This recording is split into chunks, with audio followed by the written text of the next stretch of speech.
नमस्कार दोस्तों, हमारी चैनल में आपका स्वागत है। आज हम मैथ के कुछ बेसिक कॉन्सेप्ट के बारे में बात करेंगे। बेसिकली मैथ में कुछ फिगर्स हैं जिनके बारे में सभी को जानना ज़रूरी है। तो हम मैथ के उन फिगर्स की बात करेंगे और उनके फार्मूले, उनसे बनने वाले इम्पॉर्टेंट फार्मूले को भी हम देखेंगे। तो चलिए बिना देरी किए हम शुरू करते हैं आज के इस वीडियो को, जो कि बहुत इम्पॉर्टेंट होने वाला है सभी कॉम्पिटिटिव एग्ज़ाम्स के लिए। इससे पहले अगर आपने हमारे चैनल को अभी तक सब्सक्राइब नहीं किया है तो हमारे चैनल को सब्सक्राइब कर लें और बेल आइकन की घंटी दबा लें। साथ ही साथ इस वीडियो को ज़्यादा से ज़्यादा शेयर करें जिससे कि सभी तक ये इम्पोर्टेंट जानकारी पहुंच सकें। तो मैथ में जो सबसे पहला फिगर आप देख पा रहे हैं वो है आपका रेक्टेंगल, जो कि बेसिक फिगर है आपका। 2 डायमेंशनल फिगर्स की बात करेंगे सबसे पहले हम। तो सबसे पहले आप देख पा रहे हैं आयत। आयत में होता क्या है, आयत में आमने सामने की भुजाएं बराबर होती हैं और सारे कॉर्नर्स पर 90 डिग्री का कोण बनता है, जो कि आप यहाँ पे देख पा रहे हैं। ये आपका 90 डिग्री का यहाँ है, यहाँ भी और यहाँ पर भी। तो ये 90 डिग्री के कोण बनाता है। अगर हम बात करें इसके क्षेत्रफल की, तो क्षेत्रफल होता है इसका लंबाई गुणित चौड़ाई। लंबाई गुणित चौड़ाई के द्वारा हम इसका क्षेत्रफल निकाल सकते हैं, यानी एरिया निकाल सकते हैं। अगर हम परिमिति की बात करें, परिमिति यानी कि पैरामीटर की बात करें, तो इसकी पैरामीटर का फॉर्मूला होता है आपका 2 इंटू एल प्लस बी, यानी लंबाई गुणित चौड़ाई 2 इंटू एल प्लस बी, लंबाई इंटू चौड़ाई। दो ब्रैकेट में लंबाई प्लस चौड़ाई करके हम इसका पैरामीटर निकाल सकते हैं। अगर हम आयत के विकर्ण की बात करें, आयत के विकर्ण के फॉर्मूले की बात करें, तो वो होता है रूट लंबाई का स्क्वायर प्लस चौड़ाई का स्क्वायर, जो आप यहाँ पर देख पा रहे हैं। तो इस तरह से आपकी एक फिगर, एक आपका जो आकृति है वो क्लियर हुई। अब हम चलते हैं अगले फिगर पर, जो कि है आपका स्क्वायर। स्क्वायर मैथ का एक इम्पॉर्टेंट फिगर है, इम्पॉर्टेंट आकृति है, जो कि चारों भुजाओं के समान होने से बनता है।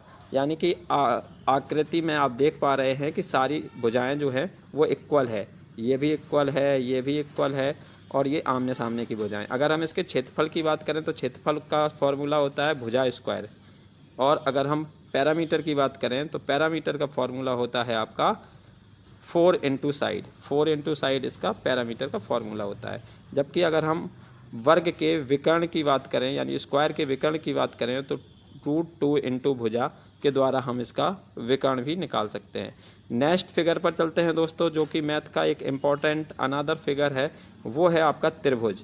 अगर हम त्रिभुज की बात करें, 3 भुजाओं से निर्मित क्षेत्र से बनी आकृति को हम त्रिभुज कहते हैं। यानी 3 भुजाओं से निर्मित आकृति को हम त्रिभुज कहते हैं। 3 भुजाएं होती हैं, नाम से ही पता चल रहा है। तो यहाँ पे इस फिगर में आप देख पा रहे हैं ए, बी एंड सी, 3 भुजाएं हैं और ये त्रिभुज है आपका। त्रिभुज कई प्रकार के होते हैं। बेसिकली इस त्रिभुज की अगर हम बात करें, अर्ध परिमिति की बात करें, तो अगर हम इस फॉर्मूले को देख पा रहे हैं, ए प्लस बी प्लस सी अपॉन 2 के द्वारा हम निकाल सकते हैं एस की वैल्यू। और क्षेत्रफल की बात करें हम, यानी कि पैरामीटर, एस का मतलब है यहाँ पे पैरामीटर। क्षेत्रफल की बात करें हम तो अंडर रूट एस ब्रैकेट में एस माइनस ए, ब्रैकेट में s minus b and into bracket में एस माइनस सी, ये आपका क्षेत्रफल का फॉर्मूला है त्रिभुज के। अगर हम अगली आकृति की बात करें तो त्रिभुज का एक प्रकार है समकोण त्रिभुज। समकोण त्रिभुज की क्या विशेषता होती है? समकोण त्रिभुज की विशेषता होती है कि इसमें 90 डिग्री का एंगल बनता है और 2 भुजाओं पर के बराबर, योग के बराबर तीसरी भुजा की लंबाई मानी जाती है। अगर हम इसके क्षेत्रफल की बात करें तो क्षेत्रफल का फॉर्मूला बहुत इंपॉर्टेंट है समकोण त्रिभुज के, तो दोस्तों इसे याद कर लें, 1/2 आधार गुणित चौड़ाई। दोस्तों इस क्लास में आपको मैथ की जो बेसिक सभी आकृतियां हैं उनके फॉर्मूले, उनका परिचय आसानी से मिल जाएगा और ये सारे कॉम्पिटिटिव एग्जाम्स के लिए बहुत इंपॉर्टेंट है। तो इस क्लास को ज़्यादा से ज़्यादा शेयर करें और साथ ही साथ अगर आप बार बार रिवाइज करेंगे इस क्लास से तो आपको ये सारे फॉर्मूले आसानी से याद हो जाएंगे। ऐसे ही इंटरेस्टिंग क्लास के लिए हमारे चैनल को सब्सक्राइब भी करें, दी ब्रेन बॉक्स को। चलिए दोस्तों बिना देरी किए हुए अगली आकृति पर चलते हैं। तो अगली आकृति है आपकी समबाहु त्रिभुज। समबाहु त्रिभुज में क्या होता है कि सारी भुजाएं समान होती हैं, इसीलिए इसका नाम दोस्तों पड़ता है समबाहु त्रिभुज। अगर हम इसके क्षेत्रफल की बात करें तो √3/4 मल्टीप्लाई भुजा स्क्वायर, ये आपका क्षेत्रफल का फॉर्मूला है। ए भुजा वाली समबाहु त्रिभुज के अंतःवृत्त की त्रिज्या का अगर हम फॉर्मूला देखें तो ये है आपका a/2√3। नेक्स्ट एक और फॉर्मूला इसी से बनता है, ए भुजा वाली समबाहु त्रिभुज के परिवृत्त की त्रिज्या अगर हमें निकालनी हो तो a/√3 के द्वारा निकाल सकते हैं। नेक्स्ट फिगर की बात करें तो हम बहुत ही इम्पोर्टेंट ज्योमेट्री का फिगर है आपका वृत्त यानी कि सर्किल। अगर हम वृत्त यानी कि सर्कल की बात करें तो आप देख पा रहे हैं कि इसके केंद्र से इसकी परिधि तक बनी हुई लाइन को हम त्रिज्या कहते हैं, जिसे हम r से दर्शाते हैं दोस्तों। जी हाँ, r के द्वारा हम इसे दर्शाते हैं। अगर हम क्षेत्रफल की बात करें इसके तो क्षेत्रफल हो जाता है दोस्तों π/r²। π/r² यानी त्रिज्या क्या स्क्वायर आपका क्षेत्रफल का फॉर्मूला हो जाता है। परिधि यानी पैरामीटर की बात करें हम 2π/r, जिसे हम 2πr शॉर्ट में आराम से जानते भी हैं, कई बार आपने सुना भी होगा दोस्तों। 2πr के द्वारा पैरामीटर निकाला जाता है। अगर हम त्रिज्या यानी रेडियस की बात करें तो रेडियस इसके व्यास का आधा होता है, यानी कि व्यास बटे 2, यानी कि व्यास जो आपका होता है वो त्रिज्या से दुगना होता है और त्रिज्या इसकी आधी होती है, ये आप कह सकते हैं। नेक्स्ट है आपका सेमी सर्कल यानी अर्धगोला। अर्धगोले की हम बात करें अगर दोस्तों तो अर्धगोले में आपके कुछ इम्पोर्टेंट फॉर्मूले जो बनते हैं वो निम्नलिखित हैं। चाप की लंबाई अगर हमें निकालने के लिए आ जाए तो आप निकाल सकते हैं 2πr⁴/360। अगर हम वृत्तखंड में AOB का क्षेत्रफल देखें तो 1/2 इंटू चाप जो कि AB अगर हम लगाते हैं यहाँ पे AB के द्वारा दिया गया है इंटू R के द्वारा हम निकाल सकते हैं। कमरे की 4 दीवारों का अगर हमें क्षेत्रफल निकालने के लिए आ जाए दोस्तों तो 2 इंटू ऊंचाई ब्रैकेट में लंबाई प्लस चौड़ाई के द्वारा हम कमरे की 4 दीवारी का क्षेत्रफल निकाल सकते हैं। कई बार ऐसे क्वेश्चंस आते हैं जब हमें ऐसे फॉर्मूलों की रिक्वायरमेंट होती है। अगर हमें ऊंचाई निकालने के लिए आ जाए कमरे के 4 दीवारी से संबंधित जब क्वेश्चन हो तो हमें क्षेत्रफल अपॉन 2 लंबाई प्लस चौड़ाई के द्वारा निकालना होगा। अब अगले फॉर्मूले पर चलते हैं, अगले फिगर पर चलते हैं दोस्तों, तो वो है चतुर्भुज। चतुर्भुज का मतलब होता है 4 भुजाओं से निर्मित आकृति, जो कि आप यहाँ पे देख पा रहे हैं। अगर हम इसके क्षेत्रफल की बात करें तो आधार इंटू ऊंचाई यानी कि बेस इंटू हाइट के द्वारा आप निकाल सकते हैं। बेस इंटू हाइट, ये आपका फॉर्मूला है एरिया का, चतुर्भुज के एरिया अगर हमें निकालना है तो। नेक्स्ट देखिए समचतुर्भुज। समचतुर्भुज में जिसे हम रैम्बस कहते हैं, रैम्बस का फॉर्मूला होता है क्षेत्रफल यानी कि 1/2 विकर्णों का गुणनफल। 1/2 जो विकर्ण है इसके डायगोनल्स हैं ये, इनका गुणनफल, और उसे आधा कर देंगे तो इसका फॉर्मूला बन जाएगा दोस्तों। नेक्स्ट है आपका समलंब चतुर्भुज। समलंब चतुर्भुज का क्षेत्रफल होता है 1/2 इंटू समांतर भुजाओं का योग। ये आपका समलंब चतुर्भुज का क्षेत्रफल है दोस्तों। नेक्स्ट है आपका विषमबाहु चतुर्भुज, जिसकी भुजाएं विषम हो वो विषमबाहु चतुर्भुज कहलाता है।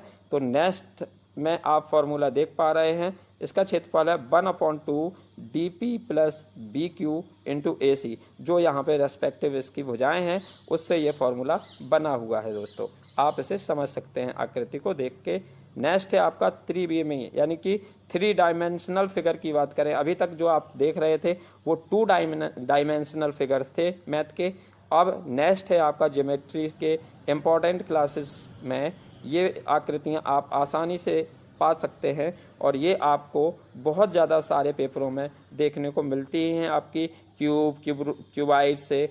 तो घनाभ यानी कि घनाभ की बात करें तो घनाभ में लंबाई चौड़ाई और ऊंचाई तीनों अगर दी गई हों तब अगर हमें आयतन निकालना है तो वॉल्यूम यानी कि, तो ये हो जाएगा फॉर्मूला लंबाई गुणित चौड़ाई गुणित ऊंचाई यानी LB इंटू H। अगर हमें संपूर्ण पृष्ठ का क्षेत्रफल निकालना है तो 2L into B plus B into H plus H into L, यानी कि लंबाई गुणित चौड़ाई प्लस चौड़ाई गुणित ऊंचाई प्लस ऊंचाई गुणित लंबाई, और सभी में 2 का मल्टीप्लाई किया जाएगा। अगर हम बात करें इसके विकर्ण की तो विकर्ण हो जाएगा रूट का L² plus B² plus H², यानी कि लंबाई का स्क्वायर प्लस चौड़ाई का स्क्वायर प्लस ऊंचाई का स्क्वायर और सबका अंडर रूट कर देंगे तो इसके विकर्ण की लंबाई निकल आएगी, विकर्ण निकल आएगा। अगर हम घन की बात करें तो यदि घन की प्रत्येक भुजा A हो, अगर A मान लेते हैं भुजा, तो आयतन क्या हो जाएगा, ए क्यू, यानी भुजा का क्यू। भुजा का क्यू हम निकाल सकते हैं आयतन आराम से। नेक्स्ट, संपूर्ण पृष्ठ का क्षेत्रफल पूछा गया हो तब क्या करेंगे, 2 इंटू ए प्लस ए इंटू ए प्लस ए इंटू ए, यानी कि 2 इंटू भुजा क्यू। ठीक है, ये आपका राइट आंसर। 2 इंटू 6 इंटू भुजा स्क्वायर, ये आपका राइट आंसर हो जाएगा इसका।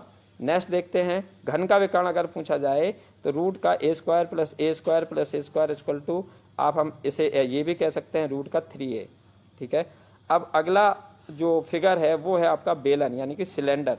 सिलेंडर की बात करें तो इसके आयतन से बहुत सारे क्वेश्चन पूछे जाते हैं और क्षेत्रफल से भी। तो इसके आयतन का फॉर्मूला है pi r square h. Pi r square h, ये बहुत ही ज़्यादा यूज होने वाला फार्मूला है दोस्तों, इसे ध्यान से समझ लीजिए। अगर हम इसके क्षेत्रफल की बात करें तो 2 पाई आर एच इसका फॉर्मूला हो जाएगा। संपूर्ण पृष्ठ का क्षेत्रफल अगर हमें निकालना हो दोस्तों तो हम निकालेंगे 2 pi r h plus 2 pi r square, ये इसका फॉर्मूला है। नेक्स्ट क्वेश्चन नेक्स्ट आकृति है आपकी कौन।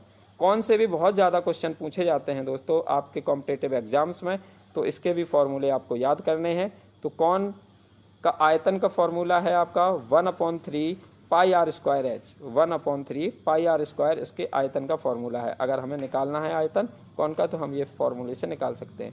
अगर वक्र पृष्ठ का क्षेत्रफल पूछा गया हो तो पाई आर एल। अगर संपूर्ण पृष्ठ का क्षेत्रफल पूछा गया हो तो pi r l plus pi r square. अगर त्रिज्यक ऊंचाई पूछी गई हो तो आपका हो जाएगा pi under root r square plus h square. Next देखते हैं दोस्तों, नेक्स्ट है आपका गोला। अभी सर्किल था वो, और ये है स्फीयर यानी कि ठोस गोला। अगर हम इसकी बात करें तो इसके आयतन का फॉर्मूला होता है 4 into 3 pi r cube. 4 into 3 pi r cube इसका आयतन का फॉर्मूला है। जबकि वक्र पृष्ठ के क्षेत्रफल की बात करें दोस्तों तो 4 पाई आर स्क्वायर इसका फॉर्मूला हो जाएगा। अगर हम सेमी स्फीयर की बात करें, अर्धगोले की बात करें तो अर्धगोले का फॉर्मूला हो जाएगा 2/3 pi r cube. 2/3 pi r cube. और इसके अगर हम वक्र पृष्ठ क्षेत्रफल की बात करें तो 2 पाई आर स्क्वायर। नेक्स्ट देखते हैं दोस्तों, नेक्स्ट फिगर कौन सा है। इसके अलावा साथ ही साथ आपका इसमें क्षेत्रफल भी पूछे गए हैं। क्षेत्रफल, संपूर्ण पृष्ठ का क्षेत्रफल 2 pi r square plus pi r square equal to 3 pi r square. ये आपका संपूर्ण पृष्ठ का जब क्षेत्रफल पूछा जाए तो इसके द्वारा आप प्राप्त कर सकते हैं। तो दोस्तों ये थे कुछ इंपॉर्टेंट मैथ के फिगर्स, ज्योमेट्री के फिगर्स जो आपको इस क्लास में इंट्रोड्यूस किए गए, और साथ ही साथ एक जगह पर आपको सारे फिगर्स के फॉर्मूले मिल जाएंगे। तो ये एक बहुत इंपॉर्टेंट क्लास बन जाती है दोस्तों। इसी तरह की इंपॉर्टेंट क्लास के लिए आप हमारे यूट्यूब चैनल से जुड़ सकते हैं। दी ब्रेन बॉक्स को सब्सक्राइब कीजिए, और साथ ही साथ आप सभी एग्ज़ाम से रिलेटेड जो भी इम्पोर्टेंट जानकारियां हैं वो ऑथेंटिक रूप से हमारे चैनल से प्राप्त कर सकते हैं। आपको ये क्लास कैसी लगी हमारे कमेंट बॉक्स में अपने सुझाव और अपनी शिकायतें ज़रूर दर्ज कराएं। हम उन पर वर्क करेंगे और अपनी इम्प्रूव करने की क्लास को इम्प्रूव करने की कोशिश करेंगे। इन्हीं बातों के साथ आज की क्लास को यहीं तक समाप्त करते हैं। आगे मिलते हैं फिर से किसी इम्पोर्टेंट क्लास के साथ। तब तक के लिए अपना ख्याल रखिए। Thanks for watching this video.